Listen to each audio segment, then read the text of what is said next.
Welcome to my YouTube channel. Students, जैसा आपको मालूम है कि सीबीएसई ने आपके जो कोर्स को वो डिकम्पोज कर दिया है। मैथमेटिक्स के अंदर आपको 2 सेमेस्टर देने होंगे, टर्म 1 एंड टर्म 2, यानी कि टोटल कोर्स को आपको 2 पार्ट्स में डिवाइड कर दिया गया है। जो भी आपके पूरा फुल कोर्स था आपका, तो टर्म 1 एंड टर्म 2। पहले क्या होता था कि 80 मार्क्स का आपका थ्योरी पेपर होता था और 20 मार्क्स इंटरनल असेसमेंट के थे। अब उन्होंने क्या किया है कि दोनों पार्टों में टर्म 1 एंड टर्म 2 ये आपका 50-50 मार्क्स का हो गया है। टर्म 1 एंड टर्म 2 होंगे। टर्म 1 में 40 थ्योरी, 10 मार्क्स का इंटरनल असेसमेंट, एंड टर्म 2 में भी 40 मार्क्स की थ्योरी एंड 10 मार्क्स का इंटरनल असेसमेंट। तो चलिए आपको मैं इसको डिटेल में डिस्कस कर देता हूँ, है ना। तो जो आपका फर्स्ट टर्म का कोर्स है, ये आपकी इसकी ड्यूरेशन होगी, जो आपका टेस्ट होगा एमसीक्यू जैसा है कि आपको आएंगे, इसमें ऑब्जेक्टिव टाइप होगा और इसके अंदर आपको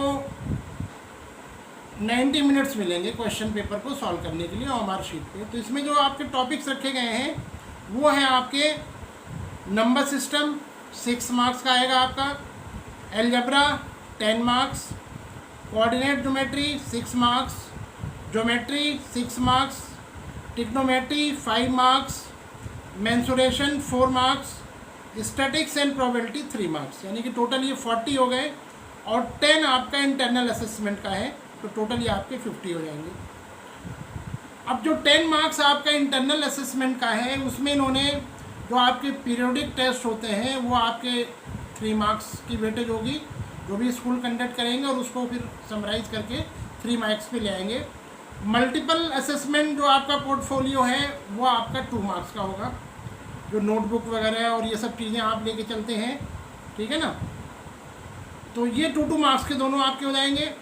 तो 3 to 5 to 7 और स्टूडेंट एंगेजमेंट और एक्टिविटीज़ जो आपकी होती है वो 3 मार्क्स से होंगे। तो ये 10 मार्क्स आपके इस तरह से काउंट हो जाएंगे। तो आपको सभी चीज़ों में एक्टिवली पार्टिसिपेट करते रहना है, क्योंकि अगर कोई भी चीज़ आप छोड़ते हैं तो उसमें आपके मार्क्स का नुकसान होगा, ठीक है ना। तो सभी चीज़ें आपको बिल्कुल अप टू डेट रखनी है। नवंबर में आपका लास्ट में टर्म 1 पेपर आपका होगा। अब देखिए, इसमें ये जो आपको टॉपिक 7 यूनिट्स बताए हैं मैंने आपको, इसमें दिक्कत डिस्कस कर देता हूँ। जैसे पहला आपका यूनिट था नंबर सिस्टम, 6 मार्क्स का आएगा। तो नंबर सिस्टम में आपको पता ही कि रियल नंबर होता है, तो रियल नंबर के बारे में आपका डिस्कशन उसमें आपका रहेगा सारी चीज़ें। दूसरा है आपका एलजेब्रा। तो एलजेब्रा में इन्होंने आपके 2 टॉपिक्स उठाए हुए हैं। एक तो आपका पॉलिनोमियल, तो उसमें ज़ीरोज़ निकालना और ये सब करना, जितनी चीज़ें आती हैं आपकी, तो पॉलिनोमियल पूरा आ जाएगा।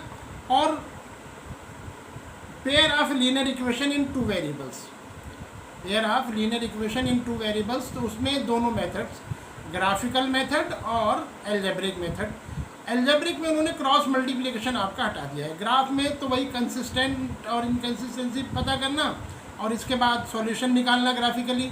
ऐसे एल्जेब्रिक में सब्स्टिट्यूशन और एलिमिनेशन मेथड से आप जो है वैल्यूज़ फाइंड आउट कर सकते हैं। क्रॉस मल्टीप्लिकेशन मेथड आपका नहीं रहेगा। फिर हम आते हैं ज्योमेट्री में। तो ज्योमेट्री में आपके कोऑर्डिनेट ज्योमेट्री के अंदर, तो वहाँ पर आपका डिस्टेंस फार्मूला और सेक्शन फार्मूला ये आपका आएगा। एरियाज़ उन्होंने नहीं रखा हुआ है। और सेक्शन फार्मूले में भी इंटरनल जो आपका रेशो होते हैं वो आपका काउंट होगा।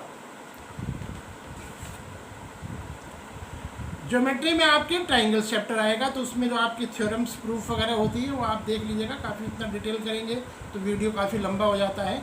तो वो ट्रायंगल्स में उसके प्रूफ, उसकी एप्लीकेशन और वो सारी चीज़ें आपकी आ जाएंगी।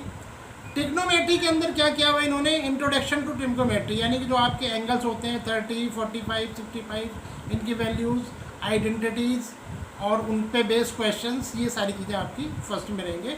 इसका सेकेंड पार्ट सेकेंड टर्म में आएगा, जो एप्लीकेशन वाला होता है हाइट एंड डिस्टेंस का। और स्टैटिक्स के अंदर प्रोबेबिलिटी जो यूनिट है उसमें से प्रोबेबिलिटी चैप्टर यहाँ पर उन्होंने रख दिया हुआ है। तो ये आपका पूरा डिटेल था टर्म 1 का। अब इसी तरह से फिर हम टर्म 2 पे पहुँचते हैं। तो टर्म 2 के अंदर जो आपको करना है वो आपका क्या है, वही यही चीज़ें होंगी जो यूनिट्स थे, इनको उन्होंने कंटिन्यूट कर दिया है। यानी कि अगर चैप्टर्स वाइज देखा जाए, जैसे एल्जेब्रा में वहाँ आपने पोलिनोमियल और linear equation in to appear कर, तो यहाँ पर वो 2 चैप्टर छोड़ के अगले 2 चैप्टर्स आपके क्वाड्रेटिक और एपी वो रख दिया है। तो देखिए इसमें पहले बता देता हूँ कि टर्म 2 में क्या क्या चीज़ें आएंगी। अलजेब्रा यूनिट आपकी कंटिन्यूड रहेगी, ट्रिग्नोमेट्री कंटिन्यूड रहेगी, मेंसुरेशन कंटिन्यूड रहेगी, स्टैटिक्स एंड प्रोबेबिलिटी कंटिन्यूड रहेगी, और इंटरनल असेसमेंट्स 10 मार्क्स का। मार्किंग स्कीम बता देता हूँ फिर कि अलजेब्रा आपका 10 मार्क्स का, ज्योमेट्री 9 मार्क्स की, ट्रिग्नोमेट्री 7 मार्क्स, मेंसुरेशन 6 मार्क्स, और स्टैटिक्स एंड प्रोबेबिलिटी जो कि मेनली स्टैटिक्स होगा आपका वो 8 मार्क्स का। तो ये टोटल 40 हो गए, और 10 का आपका इंटरनल असेसमेंट होगा। अब इनको ब्रेक कर देता हूँ। देखिए अलजेब्रा जो होगा, अलजेब्रा में जैसे दोनों टॉपिक आपको बताया कि क्वाड्रेटिक इक्वेशंस और एपी आएगा। क्वाड्रेटिक इक्वेशन में आप फैक्टराइजेशन मेथड और उससे जो है जो आपका फार्मूले वाला होता है इन दोनों से आप करेंगे उसे सॉल्व, और थोड़ी वर्ड प्रॉब्लम वगैरह होती है जो आपकी उसमें बेस करते हैं, वैल्यू बेस्ड करा लेते हैं। ज्योमेट्री के अंदर आपका सर्कल कंस्ट्रक्शन जो वहाँ पर छूट गया था, यानी कि वहाँ ट्राइंगल्स आपने किया, यहाँ पर आप सर्कल एंड कंस्ट्रक्शन करेंगे। ट्रिग्नोमेट्री के अंदर आप हाइट एंड डिस्टेंस, यानी कि जो एप्लीकेशंस आप होती है ट्रिग्नोमेट्री की, हाइट एंड डिस्टेंस करेंगे आप। और मेंसुरेशन में सरफेस एरिया एंड वॉल्यूम, वहाँ पे तो आपने सर्कल्स किया जिसमें आप सेक्टर, सेगमेंट और ये सारी चीज़ें निकालते हैं, और यहाँ पर आप जो है surface area and volume join करके 9th क्लास में तो जैसे जो आपने निकाला था, अब यहाँ पे क्या करेंगे, कंबाइन कर देंगे।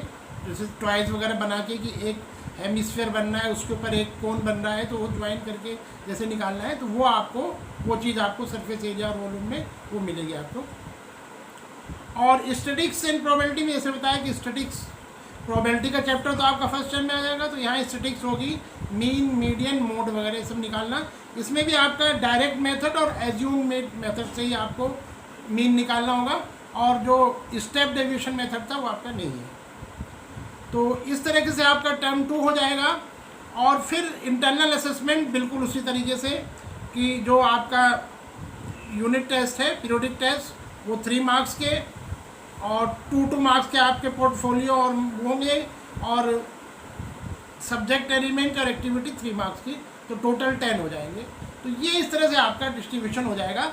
लेकिन मेन चीज़ जो आपको देखनी है वो देखना है कि एक तरफ तो आपको फर्स्ट टर्म में जो 90 मिनट्स का पेपर आ जाएगा वो आपका objective type multiple choice questions होंगे, जो और आपको ओएमआर शीट मिलेगी, और उसमें आपको राइट आंसर फिल करना होगा। यानी कि 90 मिनट्स में ही वो क्वेश्चन सॉल्व करना, फिर सर्कल को जो है फिल करना, और ये सारी चीज़ें तो आपको स्पीड बनानी होगी।